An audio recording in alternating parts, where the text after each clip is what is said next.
What's up, everybody? Welcome back to Winning Wednesday here at the Heat Ratio Sports Network. I'm Dave Kleckner. This is Mark Tomasini, and we are fourth and go. Took a week off. But we're back at it for this one with a lot to talk about. We'll start with some NBA Finals, 76ers. Talk a little Cup Finals, too, as that ended this week, as well as some of the Flyers prospects already trading away Ivan Provorov. We'll get into some Phillies talk finally heating up, and we'll round it out with NFL. But with that, what's up, Mark? What up? What up? It's a thriving Thursday. I said winning Wednesday. You said winning Wednesday. It's Thirsty Thursday. You're right. We are winning, so that's a good thing. So yeah. Okay, I'm glad to correct you there. But yes, it is a thriving Thursday. We're back, fresh off hiatus, 1 week. But yes, things are starting to look better again. The light is, coming up in the sky, and we're doing all right. So things are good. They are good. Getting better. I think they're getting better.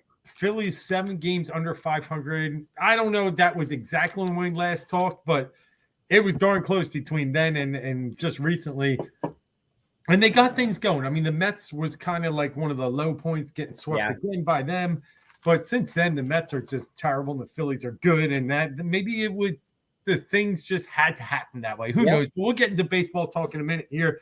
Let's start with the NBA Finals. Yes. And the Denver Nuggets taking home their first championship against the Miami Heat. And my initial reaction is this. Denver played great. Yes. They beat an 8 seed, a 4 seed, a 7 seed, and an 8 seed along the way. You can only play who you play. I get it. Those statements can be true. But I just, them crowning themselves as we're going to do this again and again and again. Well, I'm going to have to take a little rain check on that one. They were the best team this year. Hats off to them. I will say I thought playoff Jimmy came up real small. I know he scored like 12 points in the last 4 minutes of game 5, but where was he for the first 44? Really, I was really surprised at how small he came up. Still love him, but in the end, I think Miami had a chance, and I just when they needed to, and they could never figure out a way to really, I want to say, just get Denver off their game. They kind of did in game 5. I mean, Denver only scores 96 or something like that, but it was enough to overcome because Miami just could never find that second, third score. Bam was great the whole finals. Jimmy was okay. Nobody else really showed up. It only does so much. Yeah, they're not a fully complete team. I think you had Nuggets in 6. I had Nuggets in 5. And nice. But you know what, though? It felt – but, I kind of – I agree with you. And the way that this series even went, it didn't feel like Denver domination. It really didn't feel like it. It showed up in that. But, I mean – they kept with them, but they had some bad nights, some cold nights, and we've talked about it. But I think Denver, just this gel group of players, was just consistent. They were all consistent. They never really had anybody take the night off. So, I mean, I like their lineup, and again, both things can be true. They didn't play anyone amazing. They played the 7th seed Lakers in the conference finals. They took down a big monster just because it's the Lakers and it's LeBron, but they really weren't a complete team. They didn't, have to play anybody that hard. So, I think they're a good team, but I think that a lot of teams in the West just didn't have it this year. I really think that's what it was. So there was a lot of things. I think they're a good team. They are. But I don't even think they are a very good team. And they were the best team this year. I'm convinced of that. Do I think it's different if they play maybe Milwaukee or Boston, but they didn't, so it doesn't matter. Is it different if they play Sixers? Probably. And what I mean is it's different as it's not a 5-game series, but hey, they were good and even better. This is what I'm getting to. And let me just say this. What's up, Dan Green? Good hearing from you. Been a minute is right. And tell me if I'm wrong, and I'm okay being wrong. Nikola Jokic is a better player than Joel Embiid. So I've been having this debate internally with myself, whether it's in my car driving to work or I can't 100% say that he is, and it's not me being biased. I think they both do different things really good. I think I think probably if I did have to lean, it probably is Jokic, but it's not by a lot. So like you're not wrong. But my thing is, I think like pure basketball player, pure scorer, I think Embiid is better, especially with the lack of time that he's played basketball. I think he's more skilled. Mm-hmm. What Jokic does is Jokic is a complete player. That's the difference. And I think Jokic excels at everything. I think Embiid's a better scorer. I think Jokic is a better passer. I think rebounding, they're kind of the same. I think defense Embiid is better. So that's why I'm not ready to say that Jokic is clearly better, but I think he's a more complete player. That's what I will say.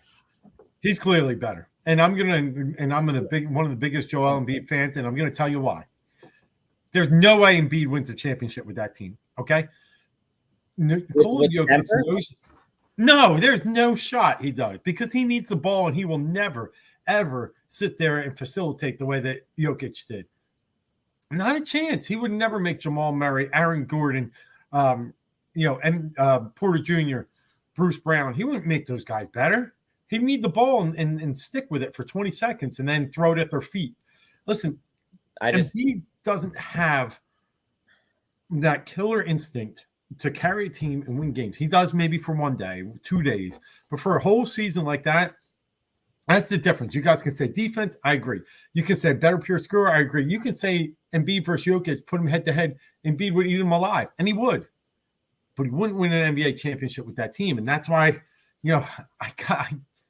call me wrong, but I just think Jokic is a better all-around basketball player, and anybody would want to sign up and play with him because of the way he makes them better. Tell me who Embiid has made better. No, you're not wrong on that, but I think that's a different aspect. What's I think we look at guys, and I think in the NBA, it's more of an isolation thing. Like you look at Jordan, I guess Jordan did make players better, but Jordan just took over whenever he wanted to take over. Kobe just took over whenever he wanted to take over. He had a great center in Shaq. When you look at the best, I'm just not fully there. Like I'm not saying that not saying Embiid is better. I'll put it this way. You're drafting tomorrow. You're talking about building a team. You'd rather build a team around Jokic than Embiid. No doubt about it. No doubt. Like there's no doubt Jokic can win titles. Steve. With role players, even though Murray's not, but the rest are. And Embiid can't win it by himself. And he needs a better Embiid needs to be Robin. Meant for Embiid. I think What's that? I think Murray is like the perfect complement for Embiid. I don't know. Maybe. I know the offense runs through Jokic, and I know the passing runs through Jokic, and he's got court vision like no one's ever seen, especially for a center. But I think Murray is younger, Harden, but with who's more selfless at the same time. Like Murray can go off whenever he needs to go off, but he also can play team ball at the same time. Yeah, I guess what I appreciated is that we've gotten to the point Embiid has played with now Jimmy Butler. He's played with James Harden, right? Yeah, He's played with two guys that are probably, in their time better than Jamal Murray. And Jamal Murray's good. He's very good. But I would take Jamal Murray now over Harden now.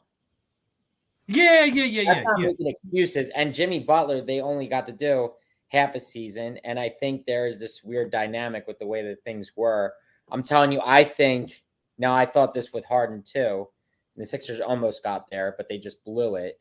But I think if they'd re-signed Butler, I think we would have had that point where they got to the conference finals, at least, if not the finals, the next year around with Butler, where, Harden, I think they were a much better team than last year, but they still were lacking. Mm-hmm. So I don't know.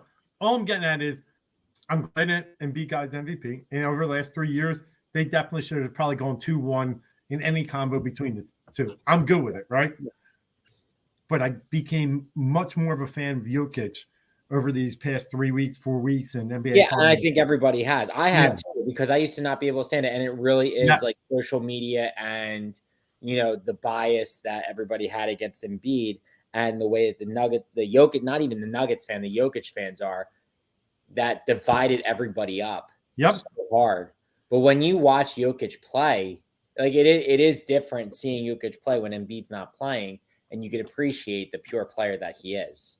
Yeah, and that was just a point I wanted to bring up. Now, with that all being said, and wrapping it all up in a big fat bow, it's gonna be fun next year because this NBA has now, with the Denver Nuggets winning, it's not your typical Boston's, your LA's, your even of recent Golden States, Cleveland's, where LeBron was or wherever LeBron is. Right. It's a new form of NBA, so it's gonna be really cool, and it was good to see them take it down. And we got a question from the crowd. What's up, Cease? Oh, I mean, I'd give this one to you, Mark, but I can tell you this one is even close for me. Isn't even close for you? I'm having a hard time with this one, to be honest.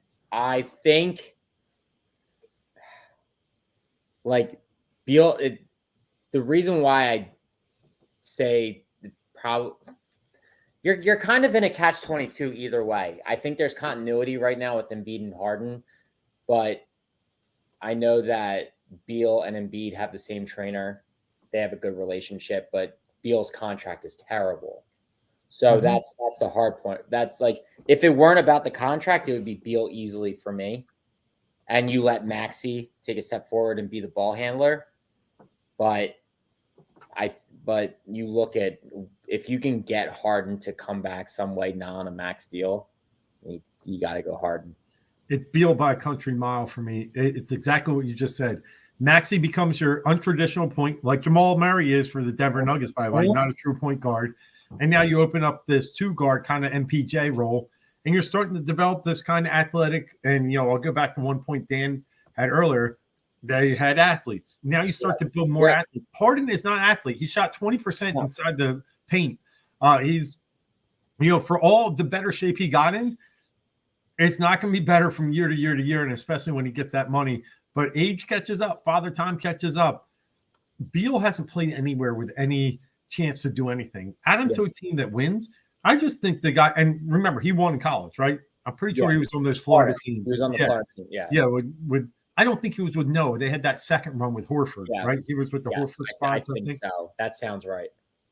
Yeah, but I love Beal. I love Bradley Beal. I don't know how you get him. I have no idea how you make that happen, but I mean, that's the reason why his salary is cap hell, because it gets into the 50s. Like his final year, in the 4th year of his deal, he gets $57 million. So obviously that holds you back. And Washington needs to rebuild, and and you have a lot of people saying it's one of the worst contracts that there is, and he had this no trade clause, so like he dictates a lot that goes on with it. A lot of people think that the Sixers aren't going to be interested. If it's not as bad of a contract as it is, I'm clearly Beal, but it's tough. I mean, if you're talking about win now, I think you just go for it and then you bite the dust, because in 2 years, I think this thing is going to be over.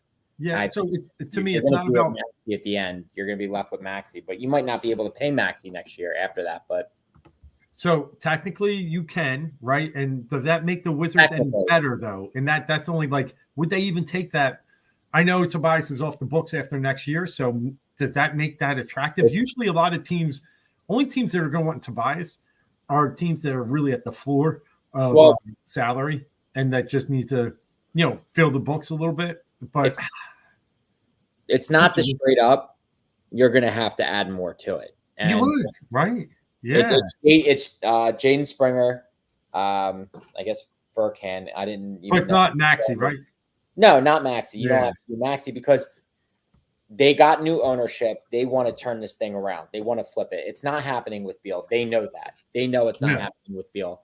And Beal, I mean, I think he's been often injured, but I also think it's one of those things. He's in Washington. Like, why is he going to rush to get back and potentially hurt his career more? I think he's just like, I'm out. Like, whatever. It's not the most winningest attitude, but at the same time, like, it kind of is what it is. He's kind of screwed. He got paid. And then I think you can give a 2030 like top 10 protected pick, first round pick. I know it's far down the road, but it's something. And maybe you can try and use that as an asset piece. Apparently, the Sixers are trying to get a second rounder for this draft. Now, whether it's to use themselves or it's something to give to Washington, I don't know. But I've seen this too, Dan. I have seen a little bit of the Levine stuff. I think his contract is darn near close to Beal's. Like, it's up there. Like, he got a big one.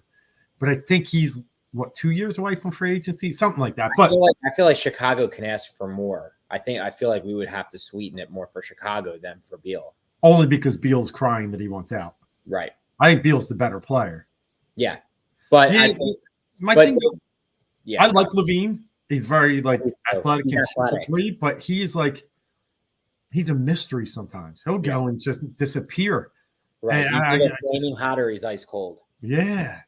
Yeah.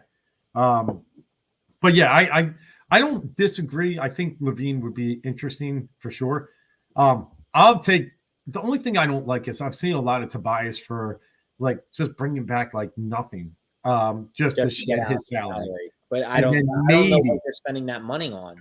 Van Vliet, maybe. But you have to do some salary match, right? In the NBA, when you make a trade, you have to be within, I think, 10 or 20%. Yeah. So it's not like they're going to free up that much. They have to do a few things. It's almost like they have to lose Harden and Tobias to bring Van Vliet. So I don't know if that would happen.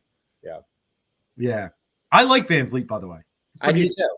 But he's not put Maxey, Van Vliet, and you're back in the same position that we have with Harden right now with Harden and Maxey. It's like who's the shooting guard, who's the ball dominant guard. You don't know. So because Harden wants to go out and be Harden basketball, that means shooting up whenever, but that also means he's bringing the ball up to court. Like you're not utilizing Maxey or you're not utilizing Harden. So it's yes. Of course, absolutely, of course. But he's gonna try and bring people to Miami. They have a little bit of flexibility there too. And if you saw Dame Lillard recently, he kind of put Miami at the top of his list. And when Miami has some assets that we just watched, they will trade Hero in a second for Lillard, and I don't blame them. No. I don't blame Portland for that kind of take back either. So, I'd be up for it, but I just think they're going to build something bigger in Miami, and they have some pieces that they can do it with. Yeah, I think Beal and Levine are your two most realistic options. Yeah, and this is a good point. Yeah, we gotta. Springer is something. I will give you that. I don't know what he's an athlete. He reminded me a little Christian Braun-esque, Brown, I should say. Very hoppy, decent jumper, good athlete. Yeah, I'd love to see more. Doc did, but that's right. Doc doesn't use young players. No. But the other key is you got to find a way to bring it back with B-ball Paul. Yeah. And it's gonna be hard. But capped right now. Yeah, I think you got to bring him back. We'll see. I mean, there's so much good basketball talk going on, and I agree with something you said earlier. A 2-year window. That's about what we got. I fully agree with that. I think the way Embiid plays to get 2 more excellent years out of him is about all you can squeeze out of that orange. And that's nothing against him, but I mean, you can even go look at the playoffs again. Missed a game or two because early game 1 in Boston, right? Yeah. So is Tucker going? No, I don't see that. They would have to trade him. I don't think he's a really traded. I don't think he's a piece that people are desiring. I don't think Washington is desiring Tucker. And I had no problem with him. No, I had no problem with him. No, you. That's the thing. If you can have him as your 3 if you get a legit 4.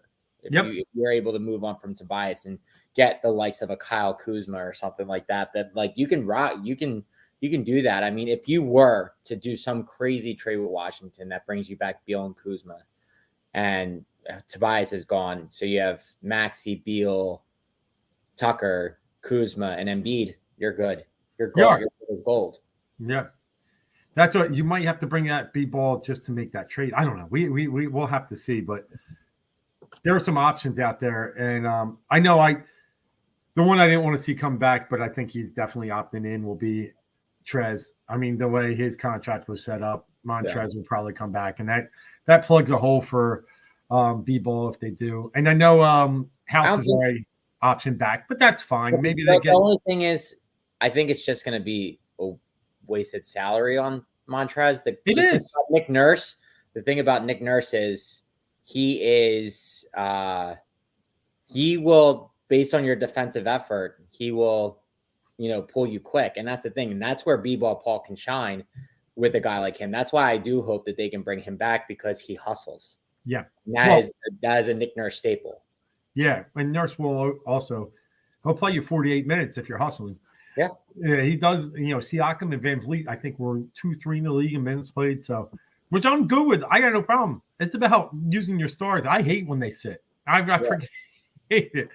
And that's what Doc messed up half the time, too. By the time fourth quarter started, there were 5 bench players in because he couldn't rotate right. But anyway, we got to move on from the NBA and move over to the MLB. Philadelphia Phillies are finally surging back up the standings with a nice little 8-2 run, but more importantly, a 3 out of 4 series win against Arizona Diamondbacks, followed by, that's coming off a series win against the LA Dodgers as well, the sweep of the Tigers before that. So it's good baseball. And I'm telling you, Mark, it starts with one guy. Let's see if you can guess. A guy that's been hot right now, and it's not a surprise. Wins have come with the hot streak. Castellanos. Well, he's been hot all year. It's Turner for me. Turner's been real hot of late, playing well. I think he had 2 or 3 hits again today. His energy's up. He's stealing bases, making plays. He changed his stance. He has. And I just think, it's everything that we looked for early on. It's starting to come now. And I think, it's no surprise to me that the wins are coming following that. But then credit to where credit's due. I've complained about the pitching a whole hell of a lot. Ranger Suarez has been fantastic in his last 4 starts. Zach Wheeler pitched another gem. He's pretty much like 4 out of 5. He's pitched gems. And then Nola, okay. Hung in there long enough. One bad inning and hung in there long enough to get the dough. I was happy with that. And that's the thing. We've gotten a couple, almost, really felt like Nola should have gone 7 innings. I know they're quick. They were quick to pull him. And they was it 6 2/3? 6 2/3. Yeah, well, he walked that guy. But, it's good to see that they're starting to get longer into the innings. It's, Topper made a mistake, I think, on Sunday by pulling Taiwan too soon. Yeah, he did. And then that home run to Freeman with like the first batter. Yeah. But yeah. Like, I get he was at 83 pitches, but 5 innings of 2-hit ball. I think 2 hits, 2 walks. You got Taiwan Walker was brought here to be an innings eater, and you pull him after 5. Gotta do a little better than that. And you just put him on a short leash in the 6th inning. I don't care. But now, to his defense, it was a 3rd time through the lineup. Hitters are hitting 330 against Taiwan, 3rd time through the lineup. So there are some numbers that defended it. Now, in the moment, I agreed with you. Analytics, I know. Well, it's not that. In the moment, I definitely agreed with you. I was like, wait, why pull him, right? Right. And with you, and that was Topper's response at the press conference. He said he had 83 pitches, and it was the 3rd time through the lineup. And he said that he doesn't have success. I get it. And Cease, I agree. The Schwarber is the key too. And Stott. I'm kind of a guy that thinks Schwarber at the top of the lineup isn't a bad thing. For whatever reason, he's comfortable up there. Yes, would it be nice if he were hitting homers with more people on? Sure, but you know what? If he's going to hit those homers, even if they're solo shots, you take them every time. And then we've moved. Got a deal. And Stott's moved to a point in the lineup where he's got people on base in front of him. 6, right? Mm-hmm. And he's producing. Yeah, so it's all worked out, and this is right around when they got hot last year. So it really is. Yeah. It really is. And now they're moving on to another West Coast team, right? Going up, is it San Fran now? Over the weekend? I want to double check. I'm pretty sure they stay out there for one more series. No, Oakland. Oakland, that's what it was. It was easy. Because they have to change up the it seems like they're bringing up Christopher Sanchez, I think, this weekend. The Phillies. The Phillies are. Yeah, good. Sanchez because, for their bullpen game. Yeah, well, they had a bullpen game on Monday when Strahm went and everybody, and that was the one game they lost in this series. Right. And they scored enough runs to win that game. Yeah. Yeah, but I'm real happy because this is a good baseball team. And it really is. like last year, we were like, you got to fire Girardi. I'm still not sure that's enough. There's a lot of little things. This team's good. They just need to play together. There's no doubt about it. I mean, at this time last year, you had, what's his face, Didi Gregorius as your shortstop. Your everyday shortstop. I mean, you have Trey Turner now, and finally, who's finding his groove? Thank God. But I knew it was only a matter of time. He's too disciplined. Like, he's way too disciplined to have been as bad as he was. Right. That's what's frustrating about it. Yeah. Yep.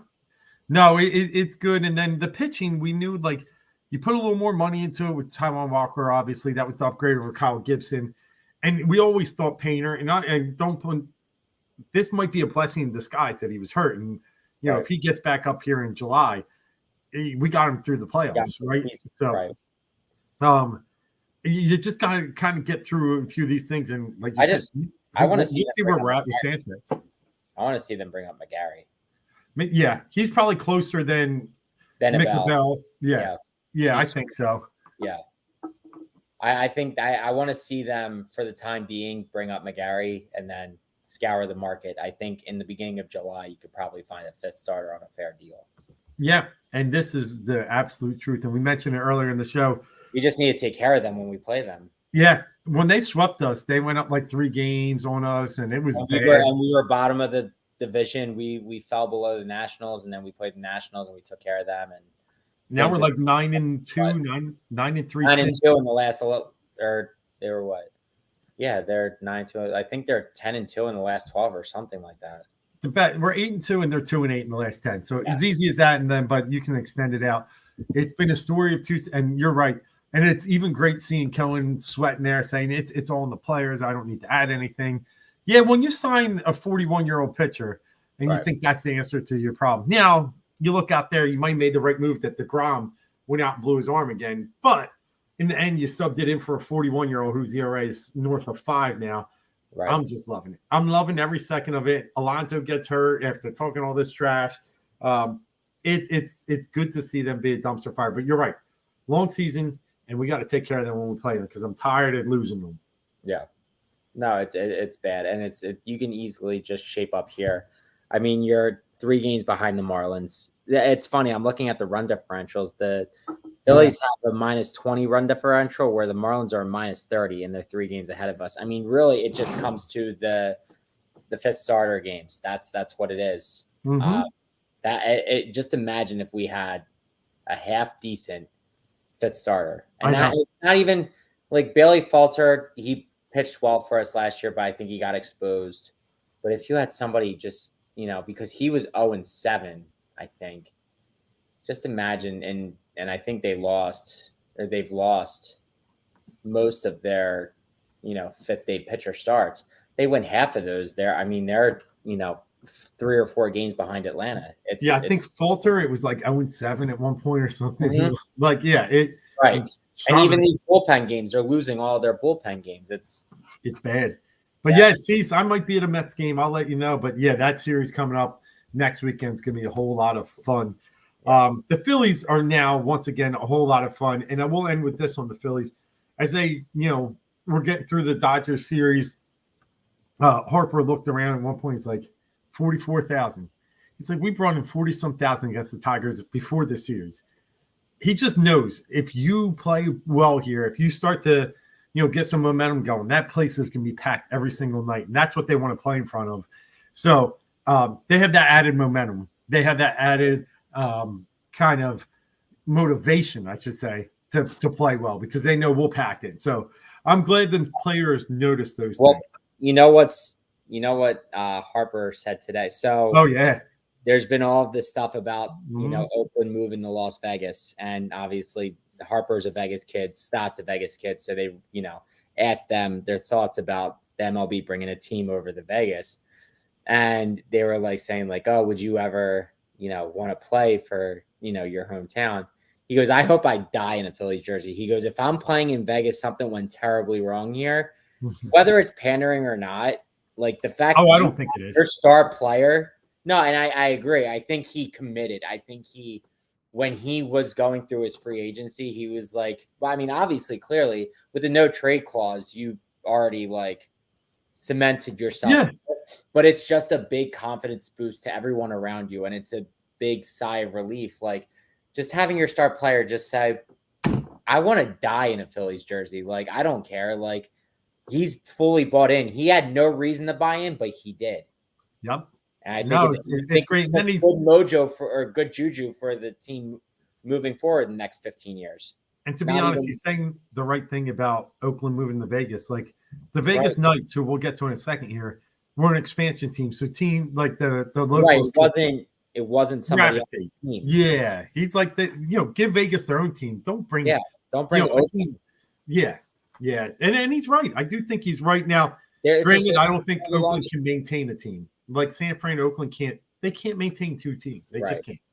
Right. And it's the thing is, it's like it has such a long history to it. Now it'll continue, but the A started here, Philadelphia Athletics, and then they moved to Oakland, and now they're going to Vegas, and it's just removed. And they kind of built their niche in Oakland, and Vegas, they're not going to be yellow and green. Like they're going to eradicate the franchise. It's going to be a darker color team. Like, you know what I mean? It's gonna.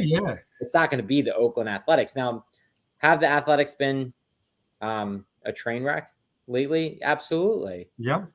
But I mean, you go and they don't get any and how special of a time that was, and that's just going to be all out the window in 2 years. It's going to be something else. I know. It's kind of a shame, but let's go to Oakland and let's take care of that. Even if it's one of our last trips there, we got to be a little careful too. They've been playing better. Yeah, they were set to be one of the worst teams in the history, and then got a little 7-game win streak finally snapped yesterday. But they're not bad. They're bad, but they're not bad right now. So we got to take them seriously. And they won't throw anybody of importance, but it's about maintaining that lineup. And when we get a bullpen game going, we just got to try and win one of those for once, and that's going tomorrow night. No, actually, I'm sorry, Walker's going tomorrow. It's Saturday. No, yeah. I think that's the game that Sanchez is pitching. Good.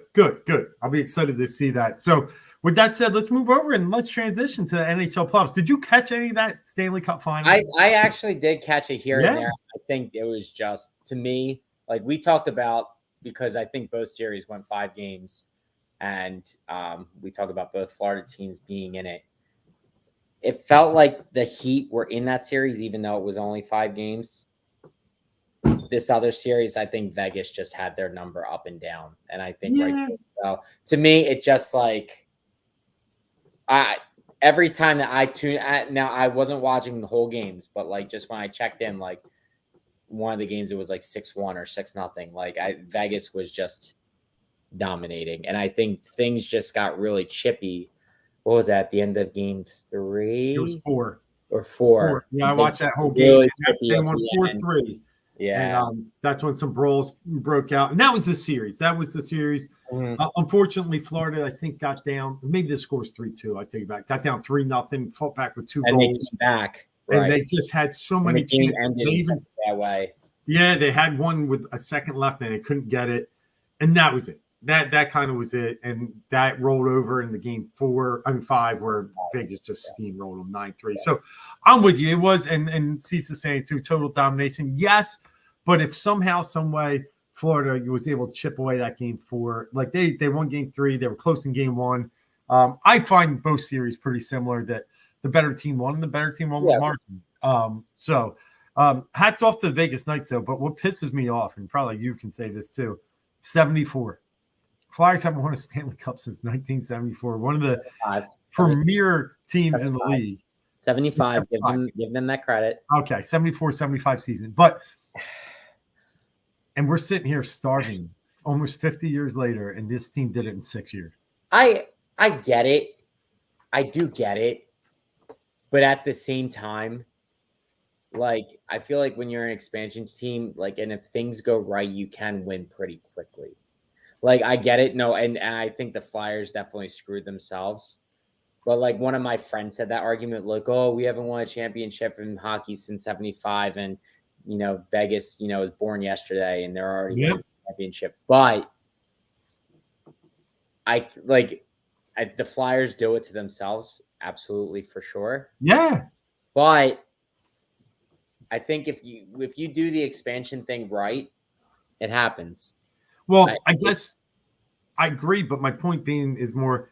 It definitely means our front office is stuck in the 70s, and now we're rebuilding again. Where like a franchise or a new franchise that comes in, it's fresh ideas, has to do it different ways, has never been stuck in the ways of, having Bernie Perrant and Bill Barber and all hang around, and still have this Broad Street bully kind of that phase is past. Perception. It's past, and even when Clark was standing around, and look, I'm excited that Keith Jones is in there. I get it, but he's sitting there in the penalty box, pretty much interviewing people. And this is our new president. That's what I'm watching during the Stanley Cup Finals. A guy that gets 5 words to broadcast, and now he's the brains behind everything. It worries me a little bit. It does, because we just don't find ways to really bring in new ideas. See, I think it's a fresh perspective. I think they're going to be bold and they're going to take a lot of chances. And I think that's what it's going to be. I think they're tuned in and they know what's going on.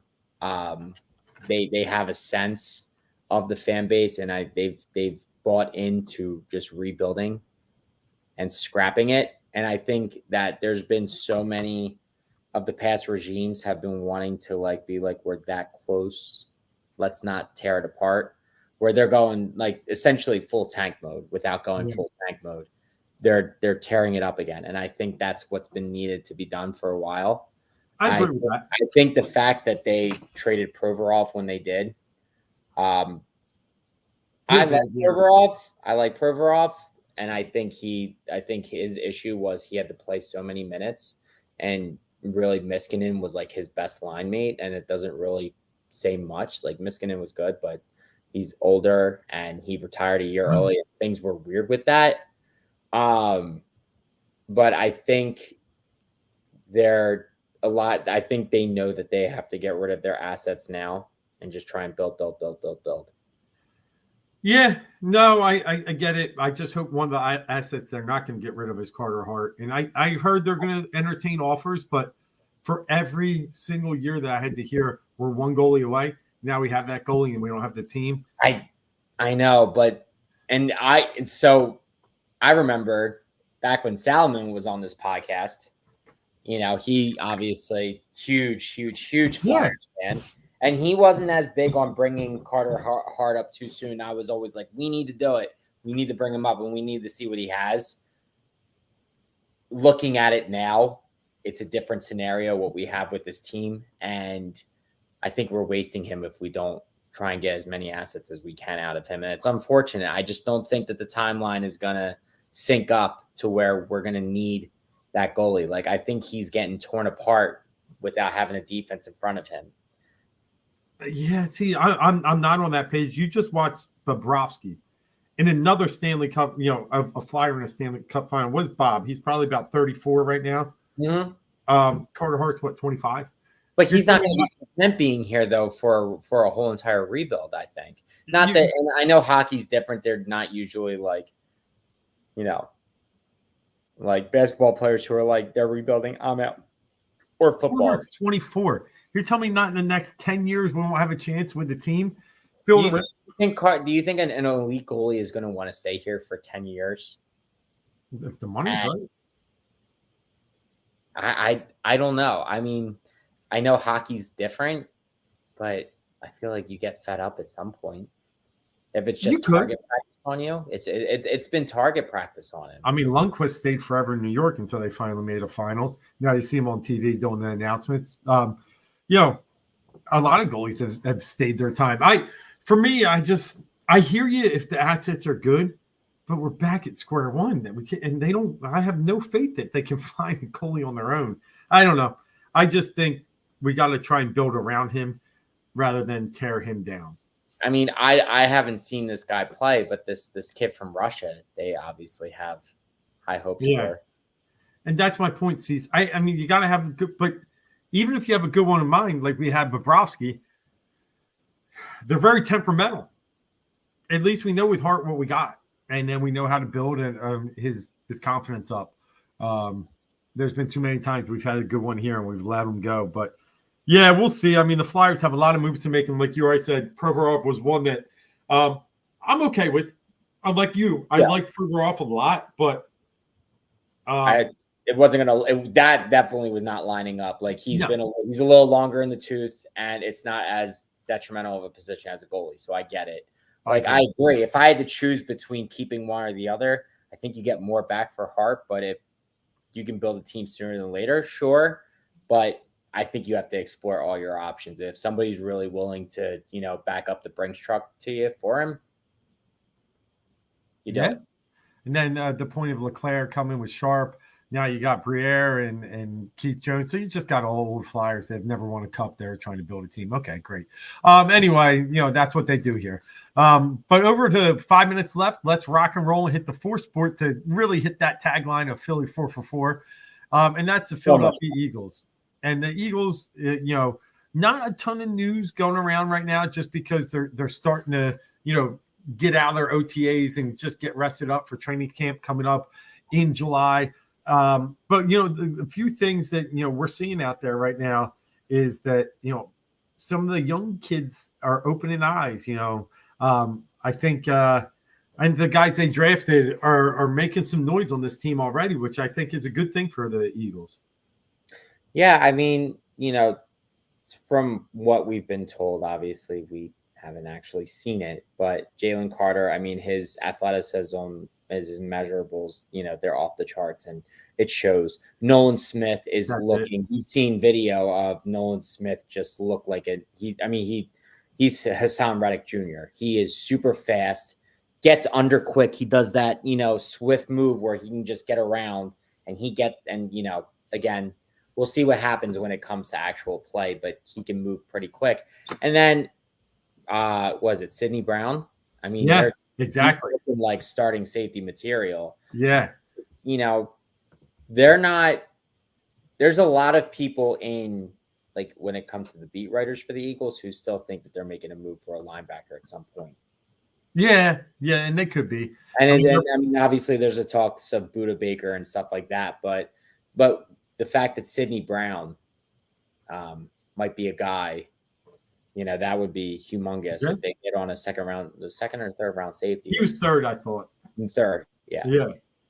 But he was in a very good defensive backfield in Illinois, obviously, with what's-his-face, Devin Witherspoon. But, it's not like he's dependent on Witherspoon. He was able to turn heads on his own.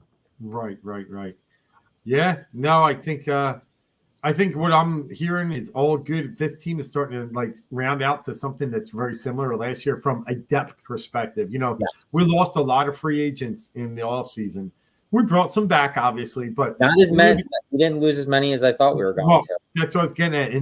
But we are going to be well built with compensatory picks next year because of some of the names we lost, like Hargrave and such. So the Eagles are kind of stockpiling again, which I just love to hear. Now, out there in the news, you kind of saw them hovering in Denver, right? A lot of noise about, the Denver Broncos. And the reason I say this is because there was a big move last week. Dalvin Cook got released by the Minnesota Vikings. And we had a former agent on our Sirius show on Sunday, and Dave Meltzer is his name. And what he said was he's hearing noise of potentially Denver for Dalvin Cook. They're lining up, man. Now that Sean Payton's there, the party's starting. That would be an interesting place for him to end up. But other places I've heard too, Kansas City could be a player. That's an Andy Reid style move, right? He brought in Le'Veon Bell. He's brought in some other, retreads where he's just trying to get the last minute out of him. I think Dalvin Cook has more than, the last gas in him. So we'll see. But it's going to be an interesting running back market because you got guys like, Saquon Barkley on the tag right now. You got guys like Josh Jacobs. You got guys like Derrick Henry on the last year of a deal. So the running back market is really interesting. And Dalvin Cook was the first one that dropped. So we'll have to see how this all shapes out. But I'll be honest, I don't need any of them. No. And honestly, I mean, I'm really excited to see what DeAndre Swift can do on this offense. I mean, it's a dream scenario. Like if he can be the player that he was at Georgia and he was at St. Joe's Prep, if he can be that guy here, I mean, that'd be incredible. Now, the Eagles offense, I don't think will allow it, but I think he could be really good. I don't know if he's ever going to be, RB1, here. But if they're looking at him as like, okay, we have him on a really cheap deal this year and we could see what happens, cool. But, you know, I'm really excited for what DeAndre Swift could bring to this team. I agree. Question: should we go after Hopkins? No, absolutely not. Yeah, no, I don't need him. And I already got one receiver that says he doesn't want the ball, but does want the ball. I mean, I'm not saying Hopkins is that type, but AJ Brown didn't look right when he was getting 3 or 4 targets some games, and he acted well enough to just keep it within the family. Yeah, add Hopkins, and he really will only be getting 3 or 4 catches here or there. We got enough receivers. I'm okay. No, I don't think Devontae would ever publicly say anything, but he's coming up on a contract. Yep. He is, you know, trying to be. He has the skills of an elite receiver. He hasn't really been given that full opportunity. I think he had 95 catches this past year. He did. Yep. So like that obviously helps him out big time. But you bring in a guy of DeAndre Hopkins caliber, and that's just taking catches away from him. It's already crowded. DeAndre Swift is going to get a lot of catches now out of the backfield. Like that's one of his strengths. You absolutely don't want to ruin what you have with Devontae Smith. Obviously you have AJ Brown, but you have to sign Devontae. You have to. Yep. There's no doubt about it. And you know how he's going to, because Howie hit on a draft pick. When he hits on draft picks, he keeps his guys. And even when he doesn't, he's like, oh, I can bring them back. Like Derek Barnett should have been gone. He should have never been resigned, but that was a Howie draft pick. So with Devontae Smith, you got to make sure he's happy. And I think he's going to be, but you can't do that. I think if you're going to go trade market, it's Budda Baker or Patrick Queen, linebacker out of Baltimore. Yep. Somebody like that. That's where that move is going to be made. I don't think it's going to be on the offensive side of the ball at this point. I agree. All right, man. That kind of wraps it up. We got so much more coming here. June 15th, middle of summer, but the boys are hot. The boys of summer are hot, so we'll stay hot here too on the Heat Ratio Sports Network. This is Dave Gluckner. That's Mark Tomasini. So glad you could join us. Thank you for those checking in, especially Adam and Dan. Some of our favorites always chime in and talk some sports and some shop with. So thanks, guys. And Mark, next week, maybe I'll get it right. Maybe it'll be a winning Wednesday, or it'll be a thriving Thursday. I don't know. That's the first thing I could think of. So I like it. Yeah. All right, buddy. Until next week, this is actually episode 63. Can't wait to talk more Philly sports next week here from 4th and Go. This is Dave Gluckner. That's Mark Tomasini. We'll see you next week.